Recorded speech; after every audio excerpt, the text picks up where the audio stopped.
سبيل الدموع سبيل مريح تنهدى يا شروع کرتی ہوں اللہ کے بابرکت نام سے جو بڑا مہربان اور نہایت رحم کرنے والا ہے۔ رب اشرح لی صدری ویسر لی امری واحلل عقدۃ من لسانی یفقہوا قولی۔ ناظرین، آج کی ویڈیو میں ہم سورۃ بقرہ کی آیت نمبر 101 سے آیت نمبر 110 ترجمہ اور تفسیر بیان کریں گے، اور ویڈیو میں آگے بڑھنے سے پہلے آپ سے گزارش ہے کہ چینل کو سبسکرائب کریں، شیئر کریں اور بیل کے بٹن پر پریس کریں تاکہ اگلی ہر نئی ویڈیو آپ تک آسانی سے آ سکے۔ ترجمہ آیت نمبر 101 ٹو آیت نمبر 102۔ اور جب ان کے پاس اللہ کی طرف سے ایک رسول آئے جو اس تورات کی تصدیق کر رہے تھے جو ان کے پاس ہے، تو اہل کتاب میں سے ایک گروہ نے اللہ کی کتاب یعنی تورات و انجیل کو اس طرح پس پشت ڈال دیا گویا وہ کچھ جانتے ہی نہ تھے کہ اس میں نبی آخر زمان صلی اللہ علیہ وسلم کے بارے میں کیا ہدایت دی گئی تھیں۔ اور یہ بنی اسرائیل ان یعنی منتروں کے پیچھے لگ گئے جو سلیمان علیہ السلام کی سلطنت کے زمانے میں شیاطین پڑھا کرتے تھے، اور سلیمان علیہ السلام نے کوئی کفر نہیں کیا تھا، البتہ شیاطین لوگوں کو جادو کی تعلیم دے کر کفر کا ارتکاب کرتے تھے۔ نیز یہ بنی اسرائیل اس چیز کے پیچھے لگ گئے جو شہر بابل میں ہاروت اور ماروت نامی دو فرشتوں پر نازل کی گئی تھی۔ یہ دو فرشتے کسی کو اس وقت تک کوئی تعلیم نہیں دیتے تھے جب تک اس سے یہ نہ کہہ دیں کہ ہم محض آزمائش کے لیے بھیجے گئے ہیں، لہٰذا تم جادو کے پیچھے لگ کر کفر اختیار نہ کرنا۔ پھر بھی یہ لوگ ان سے وہ چیزیں سیکھتے تھے جس کے ذریعے مرد اور اس کی بیوی میں جدائی پیدا کر دیں۔ ویسے یہ واضح رہے کہ وہ اس کے ذریعے کسی کو اللہ کی مشیت کے بغیر کوئی نقصان نہیں پہنچا سکتے تھے، مگر وہ ایسی باتیں سیکھتے تھے جو ان کے لیے نقصان دہ تھیں اور فائدہ مند نہ تھیں، اور وہ یہ بھی خوب جانتے تھے کہ جو شخص ان چیزوں کا خریدار بنے گا آخرت میں اس کا کوئی حصہ نہیں ہوگا، اور حقیقت یہ ہے کہ وہ چیز بہت بری تھی جس کے بدلے انہوں نے اپنی جانیں بیچ ڈالیں۔ کاش کہ ان کو اس بات کا حقیقی علم ہوتا۔ تفسیر۔ ان آیات میں اللہ تعالیٰ نے یہودیوں کی ایک اور بدعملی کی طرف اشارہ فرمایا ہے، اور وہ یہ کہ جادو ٹونے کے پیچھے لگنا شرعاً ناجائز تھا، بالخصوص اگر جادو میں شرکیہ کلمات منتر کے طور پر پڑھے جائیں تو ایسا جادو کفر کے مرادف ہے۔ حضرت سلیمان علیہ السلام کے زمانے میں کچھ شیاطین نے جن میں انسان اور جنات دونوں شامل ہو سکتے ہیں، بعض یہودیوں کو یہ پٹی پڑھائی کہ حضرت سلیمان علیہ السلام کی سلطنت کا سارا راز جادو میں مضمر ہے، اور اگر تم جادو سیکھ لو گے تو تمہیں بھی حیرت انگیز اقتدار نصیب ہوگا۔ چنانچہ یہ لوگ جادو سیکھنے اور اس پر عمل کرنے میں لگ گئے۔ حالانکہ جادو پر عمل کرنا نہ صرف ناجائز تھا بلکہ اس کی بعض قسمیں کفر تک پہنچتی تھیں۔ دوسرا غضب یہودیوں نے یہ کیا کہ خود حضرت سلیمان علیہ السلام کو جادوگر قرار دے کر ان کے بارے میں یہ مشہور کر دیا کہ انہوں نے آخری عمر میں بتوں کو پوجنا شروع کر دیا تھا۔ ان کے بارے میں یہ جھوٹی داستانیں انہوں نے اپنی مقدس کتابوں میں شامل کر دیں جو آج تک بائبل میں درج چلی آتی ہیں۔ چنانچہ بائبل کی کتاب سلاطین اول 1-21 میں ان کے معاذ اللہ مرتد ہونے کا بیان آج بھی موجود ہے۔ قرآن کریم نے اس آیات میں حضرت سلیمان علیہ السلام پر اس ناپاک بہتان کی تردید فرمائی ہے۔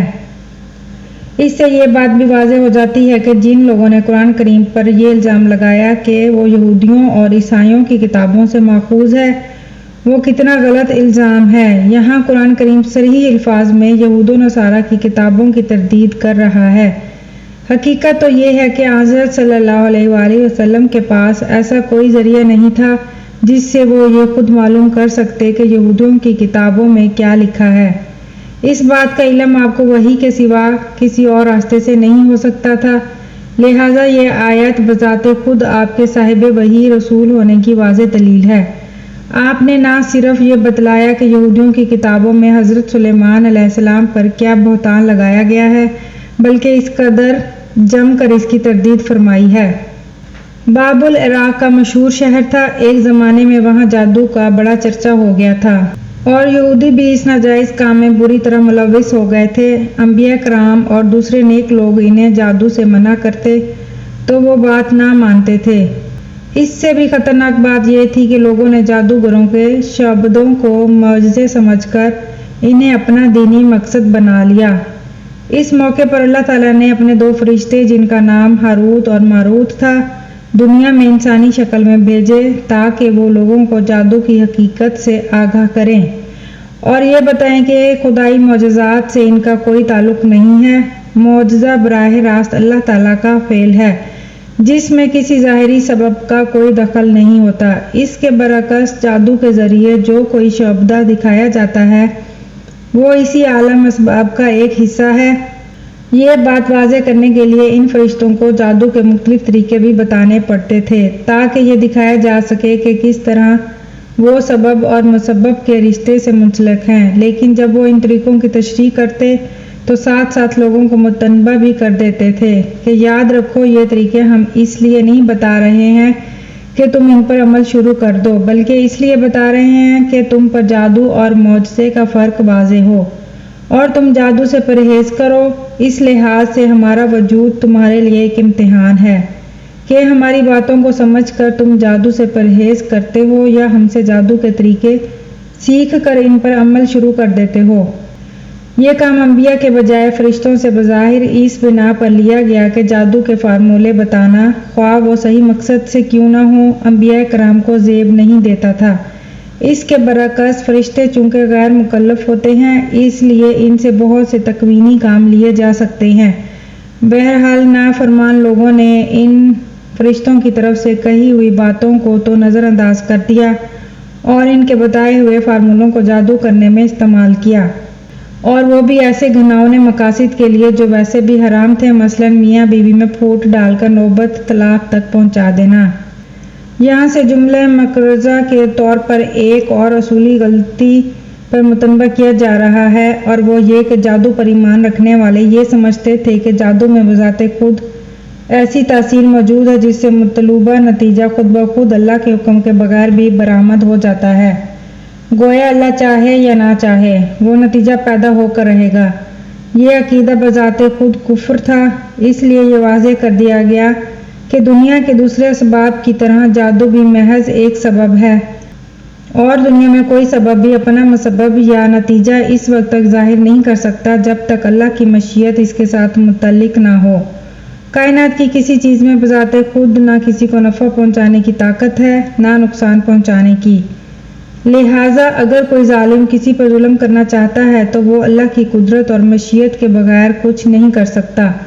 البتہ چونکہ یہ دنیا ایک امتحان کی جگہ ہے اس لیے یہاں اللہ کی سنت یہ ہے کہ جب کوئی شخص اللہ کی نافرمانی کرتے ہوئے کوئی گناہ کرنا چاہتا ہے یا کسی پر ظلم کرنا چاہتا ہے تو اگر اللہ تعالیٰ تکوینی مصلحت کے مطابق سمجھتا ہے تو اپنی مشیت سے وہ کام کرا دیتا ہے، اسی کے نتیجے میں ظالم کو گناہ اور مظلوم کو ثواب ملتا ہے، ورنہ اگر اللہ اسے اس کام کی قدرت ہی نہ دے تو امتحان کیسے ہو۔ لہٰذا جتنے گناہ کے کام دنیا میں ہوتے ہیں وہ اللہ تعالیٰ ہی کی قدرت اور مشیت سے ہوتے ہیں، اگرچہ اس کی رضامندی ان کو حاصل نہیں ہوتی، اور اللہ تعالیٰ کی مشیت اور اس کی رضامندی میں فرق یہی ہے کہ مشیت اچھے برے ہر کام سے متعلق ہو سکتی ہے مگر رضامندی صرف جائز اور ثواب کے کاموں سے مخصوص ہے۔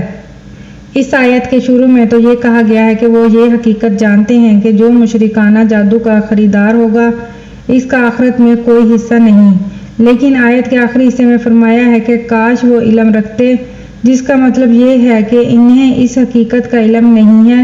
بظاہر دونوں باتیں متضاد لگتی ہیں، لیکن در حقیقت اس انداز بیان سے یہ عظیم سبق دیا گیا ہے کہ نیرا علم جس پر عمل نہ ہو حقیقت میں علم کہلانے کے مستحق نہیں بلکہ وہ کال عدم ہے، لہٰذا اگر وہ یہ بات جانتے تو ہیں مگر ان کا عمل اس کے برخلاف ہے تو وہ علم کس کام کا، کاش کہ وہ حقیقی علم رکھتے تو اس پر ان کا عمل بھی ہوتا۔ ترجمہ آیت نمبر 103 ٹو آیت نمبر 107۔ اور اس کے برعکس اگر وہ ایمان اور تقوی اختیار کرتے تو اللہ کے پاس سے ملنے والا ثواب یقیناً کہیں زیادہ بہتر ہوتا۔ کاش کہ ان کو اس بات کا بھی حقیقی علم ہوتا۔ ایمان والو، رسول اللہ صلی اللہ علیہ وسلم سے مخاطب ہو کر رائنا نہ کہا کرو اور انظرنا کہہ دیا کرو، اور سنا کرو، اور کافروں کے لیے دردناک عذاب ہے۔ کافر لوگ خواہ اہل کتاب میں سے ہوں یا مشرکین میں سے یہ پسند نہیں کرتے کہ تمہارے پروردگار کی طرف سے کوئی بھلائی تم پر نازل ہو، حالانکہ اللہ جس کو چاہتا ہے اپنی رحمت کے لیے مخصوص فرما لیتا ہے، اور اللہ فضل عظیم کا مالک ہے۔ ہم جب بھی کوئی آیت منسوخ کرتے ہیں یا اس سے بھلا دیتے ہیں تو اس سے بہتر یا اسی جیسی آیت لے آتے ہیں۔ کیا تمہیں یہ معلوم نہیں کہ اللہ ہر چیز پر قدرت رکھتا ہے؟ کیا تمہیں یہ معلوم نہیں کہ اللہ وہ ذات ہے کہ آسمان اور زمین کی سلطنت تنہا اسی کی ہے، اور اللہ کے سوا نہ کوئی تمہارا رکھوالا ہے نہ مددگار۔ تفسیر۔ مدینہ میں رہنے والے بعض یہودیوں کی ایک شرارت یہ تھی کہ وہ جب حضور اکرم صلی اللہ علیہ وسلم سے ملتے تو آپ سے کہتے تھے رائنا۔ عربی میں اس کے معنی یہ ہیں کہ ہماری رعایت فرمائیے۔ اس لحاظ سے یہ لفظ ٹھیک تھا اور اس میں گستاخی کے کوئی معنی نہیں تھے، لیکن عبرانی زبان میں جو یہودیوں کی مذہبی زبان تھی، اس سے ملتا جلتا ایک لفظ بد دعا اور گالی کے طور پر استعمال ہوتا تھا۔ نیز اگر اسی لفظ میں عین کو ذرا کھینچ کر بولا جائے تو وہ رائنا بن جاتا ہے۔ اس کے معنی ہیں ہمارے چرواہے۔ غرض یہودیوں کی اصل نیت اس لفظ کو خراب معنی میں استعمال کرنے کی تھی، لیکن چونکہ عربی میں بظاہر اس کا مطلب ٹھیک تھا، اس لیے بعض مخلص مسلمانوں نے بھی یہ لفظ بولنا شروع کر دیا۔ یہودی اس بات سے بڑے خوش ہوتے اور اندر اندر مسلمانوں کا مذاق اڑاتے تھے، اس لیے اس آیت نے مسلمانوں کو اس شرارت پر متنبہ بھی کر دیا، آئندہ اس لفظ کے استعمال پر پابندی بھی لگا دی، اور یہ سبق بھی دے دیا کہ ایسے الفاظ کا استعمال مناسب نہیں ہے جن میں کسی غلط مفہوم کا احتمال ہو یا ان سے کوئی غلط فہمی پیدا ہو سکتی ہو۔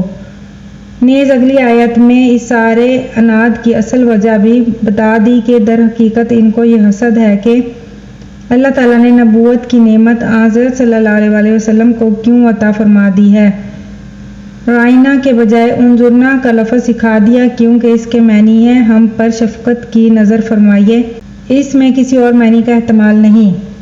اللہ تعالیٰ کی یہ سنت رہی ہے کہ وہ مختلف زمانوں کے حالات کی مناسبت سے شریعت کے فروعی احکام میں تبدیلی فرماتے رہے ہیں۔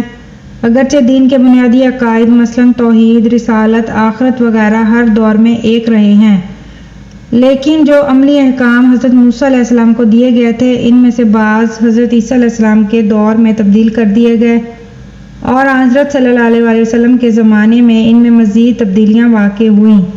اسی طرح جب حضرت صلی اللہ علیہ وسلم کو شروع میں نبوت عطا ہوئی تو آپ کی دعوت کو مختلف مراحل سے گزرنا تھا۔ مسلمانوں کو طرح طرح کے مسائل درپیش تھے، اس لیے اللہ تعالیٰ نے احکام میں تدریج اختیار فرمائی۔ کسی وقت ایک حکم دیا گیا، بعد میں اس کی جگہ دوسرا حکم آ گیا، جیسا کہ قبلے کے تعین میں احکام بدلے گئے، جن کی کچھ تفصیل آگے آیت 115 میں آ رہی ہے۔ فروعی احکام میں ان کا حکیمانہ تبدیلیوں کو اصلاح میں نسخ کہتے ہیں۔ یہودیوں نے بالخصوص اور دوسرے کافروں نے بالعموم اس پر یہ اعتراض اٹھایا کہ اگر یہ سارے احکام اللہ تعالیٰ کی طرف سے ہیں تو ان میں تبدیلیاں کیوں ہو رہی ہیں۔ یہ آیت کریمہ اس سوال کے جواب میں نازل ہوئی ہے۔ جواب کا خلاصہ یہ ہے کہ اللہ تعالیٰ اپنی حکمت کے مطابق بدلتے ہوئے حالات میں یہ تبدیلیاں کرتے ہیں، اور جو حکم بھی منسوخ کیا جاتا ہے اس کی جگہ ایسا حکم لایا جاتا ہے جو بدلے ہوئے حالات میں زیادہ مناسب اور بہتر ہوتا ہے، یا کم از کم اتنا ہی بہتر ہوتا ہے جتنا بہتر پہلا حکم تھا۔ ترجمہ آیت نمبر 108 to آیت نمبر 110۔ کیا تم یہ چاہتے ہو کہ اپنے رسول سے اسی قسم کے سوال کرو جیسے پہلے موسیٰ سے کیے جا چکے ہیں، اور جو شخص ایمان کے بدلے کفر اختیار کرے وہ یقیناً سیدھے راستے سے بھٹک گیا۔ مسلمانوں، بہت سے اہل کتاب اپنے دلوں کے حسد کی بنا پر یہ چاہتے ہیں کہ تمہارے ایمان لانے کے بعد تمہیں پلٹا کر پھر کافر بنا دیں، باوجود یہ کہ حق ان پر واضح ہو چکا ہے۔ چنانچہ تم معاف کرو اور درگزر سے کام لو، یہاں تک کہ اللہ خود اپنا فیصلہ بھیج دے۔ بے شک اللہ ہر چیز پر قادر ہے۔ اور نماز قائم کرو اور زکوٰۃ ادا کرو اور یاد رکھو کہ جو بھلائی کا عمل بھی تم خود اپنے فائدے کے لیے آگے بھیج دو گے اس کو اللہ کے پاس پاؤ گے، بے شک جو عمل بھی تم کرتے ہو اللہ اسے دیکھ رہا ہے۔ تفسیر: یہ خطاب یہودیوں کو بھی ہے جو حضرت صلی اللہ علیہ وآلہ وسلم پر ایمان لانے کے بجائے طرح طرح کے مطالبے پیش کرتے تھے، اور ساتھ ہی مسلمانوں کو بھی یہ سبق دیا جا رہا ہے کہ جس طرح حضرت موسیٰ علیہ السلام پر ایمان لانے کے باوجود یہودی ان سے نامعقول اور غیر ضروری سوالات اور مطالبے کرتے رہے ہیں، تم ایسا نہ کرنا۔ اللہ پاک سے دعا ہے کہ اللہ پاک قرآن پاک کے نور سے ہمارے دلوں ہمارے گھروں کو روشن کرے اور ہمیں اسے پڑھنے، اس کو سمجھنے اور اس پر عمل کرنے کی توفیق دے۔ آمین ثم آمین۔ جزاک اللہ خیر۔